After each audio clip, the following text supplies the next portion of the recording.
باللہ السمیع العلیم من الشیطان الرجیم بسم اللہ الرحمن الرحیم رب اشرح لی صدری ویسر لی امری واحلل عقدۃ من لسانی یفقہوا قولی رب یسر ولا تعسر وتمم بالخیر رب زدنی علما رب زدنی علما رب زدنی علما۔ السلام علیکم ورحمۃ اللہ وبرکاتہ۔ ہم سورہ بقرہ کی تفسیر کر رہے ہیں، آیت نمبر 36 سے ترجمہ کر رہے ہیں۔ بات چل رہی تھی اللہ تعالیٰ کا ملائکہ سے یہ کہنا کہ میں حضرت آدم علیہ السلام کو پیدا کرنے والا ہوں، پھر حضرت آدم علیہ السلام اور حضرت حوا علیہ السلام کا جنت میں رہنے کا حکم۔ اس کے بعد اب دیکھیے کہ فَأَزَلَّهُمَا الشَّيْطَانُ عَنْهَا فَأَخْرَجَهُمَا مِمَّا كَانَا فِيهِ فَأَزَلَّهُمَا پس ازل پھسلایا ہما ان دونوں کو پھسلایا الشیطان شیطان نے انہا اس سے فَأَخْرَجَهُمَا پس اخرج نکلوا دیا ہما ان دونوں کو فَأَخْرَجَهُمَا پس انہیں نکلوا دیے مما من اور ما یہ دو لفظ ہیں، من سے ما جو سے جو کانا وہ تھے وہ دونوں تھے، کانا بھی تثنیہ کا صیغہ ہے، مما کانا اس سے جس میں وہ تھے، فیہ اس میں سے جس میں وہ تھے، وقلنا اور قلنا ہم نے کہا اہبتوا تم اتر جاؤ، بعضکم تمہارے بعض لبعض کے لیے بعض کے لیے تمہارے بعض کے لیے یعنی تم ایک دوسرے کے لیے عدو دشمن ہو، ولکم اور لا کے لیے کم تمہارے لیے، فی الارض فی میں الارض زمین میں مستقر ٹھکانہ ہے، ومتاع اور متاع سامان ساز و سامان اور سامان ہے، الہین ایک وقت تک، الہ تک، ہین وقت ایک وقت تک، ایک مقررہ وقت تک۔ دیکھیے فَأَزَلَّهُمُ الشَّيْطَانُ عَنْهَا پھر شیطان نے دونوں کو وہاں سے پھسلا دیا اور جس عیش و نشاط میں وہ تھے اس سے ان کو نکلوا دیا، تب ہم نے حکم دیا کہ بہشت بری سے چلے جاؤ، تم ایک دوسرے کے دشمن ہو اور تمہارے لیے زمین میں ایک وقت تک ٹھکانہ اور معاش مقرر کیا گیا ہے۔ آگے دیکھیں فَتَلَقَّى آدَمُ پس پھر تلقّى حاصل کر لیے آدم نے من ربہ من سے رب ہی اپنے رب سے، پھر حاصل کر لیے سیکھ لیے، مل گئے انہیں یعنی آدم کو مل گئے اپنے رب کی طرف سے کلمات کچھ کلمات، فتاب پھر اس نے توبہ قبول کی، پس توبہ قبول کی، علیہ اس کی پھر اس نے اس کی توبہ قبول کی یعنی اللہ نے حضرت آدم علیہ السلام کی توبہ قبول کی، انہو بے شک وہ تواب توبہ قبول کرنے والا اور رحم کرنے والا ہے۔ دیکھیں فتلقى آدم من ربہ کلمات فتاب علیہ پھر آدم نے اپنے پروردگار سے کچھ کلمات سیکھے اور معافی مانگی تو اس نے ان کا قصور معاف کر دیا، بے شک وہ معاف کرنے والا اور صاحب رحم ہے۔ قُلْنَا اهْبِطُوا مِنْهَا قُلْنَا ہم نے کہا اهْبِطُوا تم اتر جاؤ، منها تم یہاں سے اتر جاؤ، جمیعاً سب کے سب، فَإِمَّا پس بہرحال پس جب یَأْتِيَنَّهُمْ یاتین آ پہنچے کم تمہیں آ پہنچے، منی میری طرف سے، یہ من اور نی، من سے نی میرے سے یعنی میری طرف سے، ہدن کوئی ہدایت، میری طرف سے کوئی ہدایت تمہیں پہنچے، فمن تبع پس جس نے اتباع کی سو جو چلا، ہدایہ میری ہدایت پر، فلا پس نہیں، پس تو لا نہیں، خوفن کوئی خوف، علیہم ان پر، کوئی ان پر خوف نہیں ہوگا، ولا و اور لا نہیں، ہم وہ اور نہ ہی وہ، یحزنون غمگین ہوں گے، انہیں کوئی خوف ہوگا اور نہ ہی وہ غمگین ہوں گے۔ قُلْنَا اهْبِطُوا مِنْهَا جَمِيعًا، دیکھیں ہم نے فرمایا کہ تم سب یہاں سے اتر جاؤ، جب تمہارے پاس میری طرف سے ہدایت پہنچے تو اس کی پیروی کرنا، جنہوں نے میری ہدایت کی پیروی کی ان کو نہ کچھ خوف ہوگا اور نہ وہ غمناک ہوں گے۔ والذین کفروا اور الذین جن لوگوں نے کفروا کفر کیا، اور جن لوگوں نے کفر کیا، وکذبوا اور جھٹلایا، کذبوا انکار کرنا، جھٹلانا، بآیاتنا بے سے آیات، آیت کی جمع ہے نہ ہماری، بے آیاتنا ہماری آیات سے، اولئک وہی لوگ، اصحاب والے، اصحاب نار دوزخ والے ہیں، وہی لوگ دوزخ والے ہیں، ہم فیہا ہم وہ فیہا اس میں، خالدون ہمیشہ رہیں گے۔ والذین کفروا وکذبوا بآیاتنا اور جنہوں نے اس کو قبول نہ کیا اور ہماری آیتوں کو جھٹلایا، اولئک اصحاب النار وہ دوزخ میں جانے والے ہیں، ہم فیہا خالدون اور وہ اس میں ہمیشہ رہیں گے۔ یا بنی اسرائیل، یا بنی، یا اے بنی اسرائیل، اولاد یعقوب، حضرت یعقوب علیہ السلام کا دوسرا نام ہے اسرائیل، اے اسرائیل کی اولاد، اے یعقوب کی اولاد، اذکروا تم یاد کرو، نعمتی میری نعمتوں کو، التی جو انعمت میں نے تم پر کی، میں نے تمہیں بخشی، علیکم تمہیں میں نے بخشی تمہیں، وَأَوْفُوا اور اوفو پورا کرو، بعہدی بے سے عہدی میرا عہد میرا وعدہ، اوفی میں پورا کروں گا، بعہدکم بے سے بے عہدکم تمہارے وعدے کو، تمہارا وعدہ میں پورا کروں گا، فَإِيَّايَ وَإِيَّايَ اور ایَّايَ مجھ ہی سے، فرحبون ڈرو، مجھے سے ڈرو۔ اے یعقوب کی اولاد، یہاں سے دیکھیں، یا بنی اسرائیل اذکروا نعمتی التی انعمت علیکم، اے یعقوب کی اولاد، اے بنی اسرائیل، اے اسرائیل کی اولاد، میرے وہ احسان یاد کرو، اذکروا نعمتی میرے وہ احسان یاد کرو جو میں نے تم پر کیے تھے، اور اس اقرار کو پورا کرو جو تم نے مجھ سے کیا تھا، میں اس اقرار کو پورا کروں گا جو میں نے تم سے کیا تھا، اور مجھ سے ڈرتے رہو۔ تفسیر کی طرف چلتے ہیں۔ فَأَزَلَّهُمَا الشَّيْطَانُ بس شیطان نے ان دونوں کو پھسلا دیا۔ اب شیطان نے ان دونوں کو کس طرح سے پھسلایا؟ پہلے تو شیطان جب نکالا گیا تھا جنت سے تو جنت میں کس طرح سے اندر پہنچا، اس کے اندر بنی اسرائیل کے واقعات جو ہے وہ بہت زیادہ ہیں، خزانہ بھرا پڑا ہے۔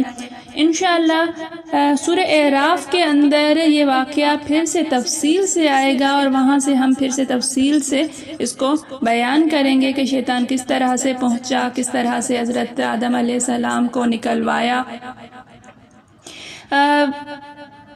بہت سارے قصے مشہور ہیں کہ سانپ اور ابلیس کا قصہ ہے اس کے اندر، اور پھر جو ہے وہ سانپ کے ذریعے شیطان اندر گیا، کس طرح سے حضرت آدم علیہ السلام کو پھسلایا، پھر حضرت حوا کو، اور حضرت حوا نے حضرت آدم علیہ السلام سے فرمائش کیا، کچھ بھی۔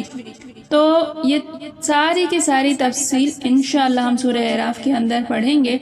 ابھی کہ شیطان نے ان دونوں کو پھسلایا اور جنت سے نکلوا دیا، اب اللہ تعالیٰ کا حکم کیا آتا ہے؟ وَقُلْنَا اهْبِطُوا بَعْضُكُمْ لِبَعْضٍ تم اتر جاؤ اب یہ ہوا کہ ابن ابی حاتم کی ایک حدیث میں ہے کہ درخت کا پھل چکھتے ہی جنتی لباس اتر گیا، اپنے تیے ننگا دیکھ کر ادھر ادھر دوڑنے لگے، لیکن چونکہ قد طویل تھا اور سر کے بال لمبے تھے وہ ایک درخت میں اٹک گئے۔ اللہ تعالیٰ نے فرمایا کہ اے آدم کیا مجھ سے بھاگتے ہو؟ عرض کیا نہیں الہی، میں تو شرمندگی سے منہ چھپائے پھرتا ہوں۔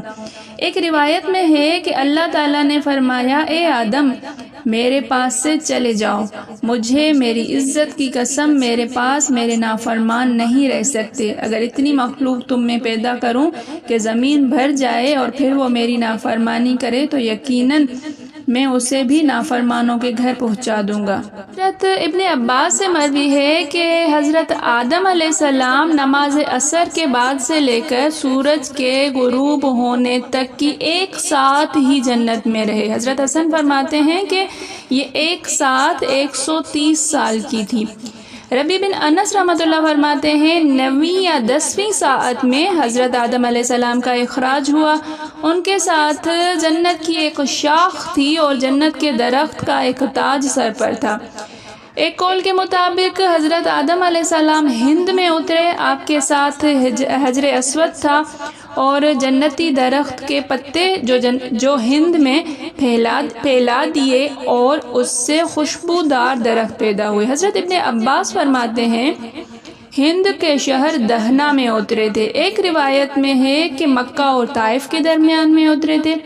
حضرت حسن بصری رحمۃ اللہ فرماتے ہیں حضرت آدم علیہ السلام ہند میں اور بی بی حوا علیہ السلام جو ہیں جدہ میں اتری، اور ابلیس بصرہ سے چند میل کے فاصلے پر پھینکا گیا تھا، اور سانپ جو ہے وہ اصفہان میں۔ ابن عمر رضی اللہ تعالیٰ عنہ کا قول ہے کہ حضرت آدم صفا پر اور حضرت حوا مروہ پر اترے۔ اترتے وقت دونوں ہاتھ گھٹنوں پر تھے اور سر جھکا ہوا تھا، اور ابلیس انگلیوں میں انگلیاں ڈالے آسمان کی طرف نظریں جمائے اترا۔ حضرت ابو موسیٰ علیہ السلام فرماتے ہیں کہ اللہ تعالیٰ نے انہیں تمام صفتیں دکھا دی اور پھلوں کا توشہ دیا۔ ایک حدیث میں ہے کہ تمام دنوں میں بہتر دن جمعے کا ہے، اسی میں حضرت آدم علیہ السلام پیدا کیے گئے، اسی میں جنت میں داخل کیے گئے اور اسی دن نکالے گئے۔ اب دیکھیے کہ یہاں پر اگر کوئی معترض اعتراض کرے کہ جب حضرت آدم علیہ السلام آسمانی جنت میں تھے اور ابلیس جو ہے وہ راندہ درگاہ ہو کر جنت سے نکالا جا چکا تھا، تو پھر وہ وہاں کیسے پہنچا؟ تو اس کا ایک جواب تو یہ ہے کہ وہ جنت زمین میں تھی۔ ایک اور جواب ہے کہ بطور اکرام کے اس کا داخل ہونا منع تھا، نہ کہ بطور اہانت اور چوری کے۔ چنانچہ تورات میں ہے کہ سانپ کے منہ میں بیٹھ کر جنت میں گیا، اور یہ بھی جواب ہے کہ وہ جنت میں نہیں گیا تھا بلکہ باہر ہی سے اس نے وسوسہ ان کے دل میں ڈالا تھا، اور بعض نے کہا ہے کہ زمین سے ہی وسوسہ ان کے دل میں ڈالا۔ قرطبی رحمۃ اللہ نے یہاں پر سانپوں کے بارے میں اور ان کے مار ڈالنے کے حکم سے متعلق جو ہے وہ حدیثیں بھی تحریر کی جو مفید ہیں اور باموقع ہیں۔ اب دیکھیے فَتَلَقَّى آدَمَ مِن رَبِّهِ وَكَلِمَاتٍ فَتَابَ عَلَيْهِ، پھر آدم نے اپنے پروردگار سے کچھ کلمات سیکھے۔ اب اللہ تعالیٰ سے حضرت آدم علیہ السلام نے جو کلمات سیکھے ان کا بیان جو ہے وہ قرآن مجید کے اندر ہی آتا ہے کہ قَالَ رَبَّنَا ظَلَمْنَا أَنفُسَنَا وَإِن لَّمْ تَغْفِرْ لَنَا وَتَرْحَمْنَا لَنَكُونَنَّ مِنَ الْخَاسِرِينَ، یعنی ان دونوں نے کہا اے ہمارے رب، ہم نے اپنی جانوں پر ظلم کیا، اگر تو ہمیں نہ بخشے گا اور ہم پر رحم نہ کرے گا تو یقیناً ہم نقصان والے ہو جائیں گے۔ اب عبید بن عمیر کہتے ہیں کہ وہ کلمات یہ تھے کہ انہوں نے کہا الہی جو خطا میں نے کی کیا اسے میرے پیدا کرنے سے پہلے میری تقدیر میں لکھ دیا گیا تھا یا میں نے خود اس کی ایجاد کی؟ جواب ملا کہ ایجاد نہیں بلکہ پہلے ہی لکھ دیا گیا۔ اسے سن کر آپ علیہ السلام نے کہا پھر الہی مجھے بخشش اور معافی مل جائے۔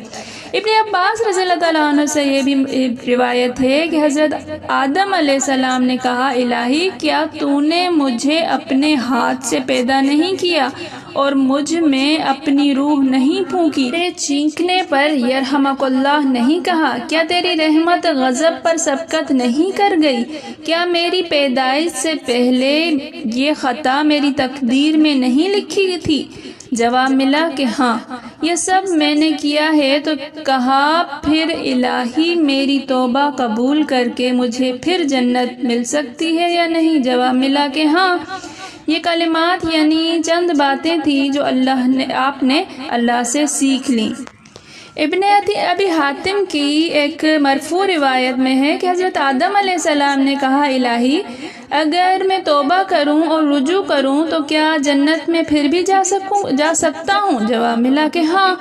اللہ سے کلمات کی تلقین حاصل کرنے کے یہی معنی۔ بعض بزرگوں سے مروی ہے کہ کلمات کی جو تفسیر ہے ربنا ظلمنا انفسنا یہ والی آیت بھی ہے اور ان سب باتوں پر بھی مشتمل۔ جتنی بھی توبہ والی آیات ہیں قرآن کریم میں جگہ جگہ جو ارشاد فرمائی گئی ہیں اللہ تعالیٰ ان سب کے ذریعے سے جو ہے اور عمل صالح، اور ایک جگہ ہے نا ومن تاب وعمل صالحا، تو ان سب آیتوں میں ہے کہ اللہ تعالیٰ بندوں کی توبہ قبول کرتا ہے۔ اسی طرح یہاں بھی یہی فرمایا ہے کہ وہ اللہ توبہ کرنے والوں کی توبہ قبول کرنے والا اور بہت بڑے رحم و کرم والا ہے۔ اللہ تعالیٰ کے اس عام لطف و کرم، اس کے اس فضل و رحم کو دیکھو کہ وہ اپنے گنہگار بندوں کو بھی اپنے در سے محروم نہیں کرتا۔ سچ ہے اس کے سوا کوئی معبود برحق نہیں، نہ اس سے زیادہ کوئی مہر و کرم والا، نہ اس سے زیادہ کوئی خطا بخشنے والا اور رحم و بخشش عطا فرمانے والا ہے۔ آگے دیکھیے کہ قُلْ اهْبِطُوا مِنْهَا جَمِيعًا، فرمایا کہ تم سارے کے سارے اتر جاؤ۔ اب جنت سے نکالتے ہوئے جو ہدایت حضرت آدم علیہ السلام، حضرت حوا علیہ السلام اور ابلیس کو دی گئی اس کا بیان یہاں ہو رہا ہے کہ ہماری طرف سے کتابیں، انبیاء اور رسول بھیجے جائیں گے، معجزات ظاہر کیے جائیں گے، دلائل بیان فرمائے جائیں گے، راہ حق واضح کر دی جائے گی، آن حضرت محمد صلی اللہ علیہ وسلم بھی آئیں گے، آپ پر قرآن کریم بھی نازل فرمایا جائے گا۔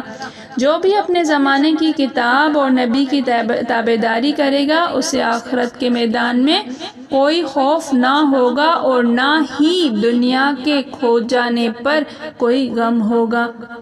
اللہ تعالیٰ سے دعا ہے کہ اللہ تعالیٰ ہمیں بھی لا خوف علیہم ولا ہم یحزنون والے زمرے میں شامل فرمائے، ہمیں بھی ہر خوف اور ہر غم سے آزاد فرمائے۔ اللہ تعالیٰ ہم سب کا حامی و ناصر ہو۔ میرے پڑھانے میں، آپ کے پڑھنے میں، میرے سمجھانے میں، آپ کے سمجھنے میں کوئی خطا، غلطی، بھول چوک ہو گئی ہو تو میں اللہ تعالیٰ کے حضور میں توبہ کرتی ہوں اور معافی کی خواستگار ہوں۔ اللہ ہم سب کا حامی و ناصر ہو۔ السلام علیکم ورحمۃ اللہ وبرکاتہ۔